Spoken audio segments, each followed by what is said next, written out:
साथियों, good governance Bhajpa सरकारों की पहचान है।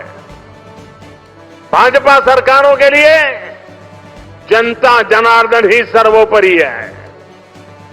आप ही हमारा हाईकमांड है। हमारी लगातार कोशिश रहती है कि जनता का जीवन आसान बनाए।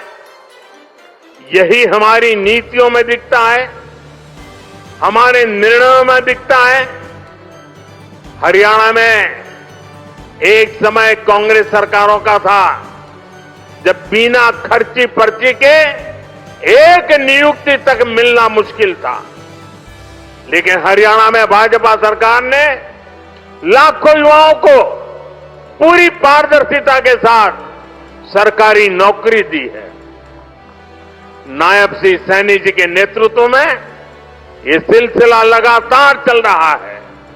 साथियों, यहां दिल्ली में भी जो झुग्गियों में रहते थे, जिनके पास अपने घर नहीं थे, उनको पक्के घर मिल रहे हैं।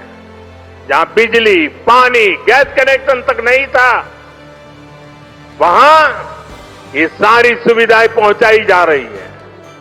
और अगर मैं देश की बात करूं तो बीते 11 सालों में रिकॉर्ड सड़कें देश में बनी है। हमारे रेलवे स्टेशनों का कायाकल्प हो रहा है। वंदे भारत जैसी आधुनिक ट्रेनें गर्व से भर देती है। छोटे छोटे शहरों में एयरपोर्ट बन रहे हैं।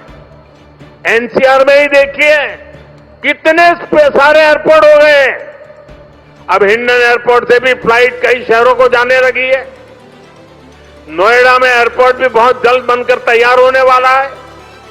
साथियों, ये तभी संभव हुआ है जब बीते दशक में देश ने पुराने तौर तरीकों को बदला है। देश को जिस स्तर का इंफ्रास्ट्रक्चर चाहिए था, जितनी तेजी से बनना चाहिए था, वो अतीत में नहीं हुआ। अब जैसे हमारा ईस्टर्न और western peripheral expressway, Delhi NCR को इसकी जरूरत कई दशकों से महसूस हो रही थी। यूपीए सरकार के दौरान इसको लेकर फाइलें चलनी शुरू हुई, लेकिन काम तब शुरू हुआ जब आपने हमें सेवा करने का अवसर दिया। जब केंद्र और हरियाणा में भाजपा सरकारें बनी, आज ये सड़कें बहुत बड़ी शान से सेवाएं दे रही है।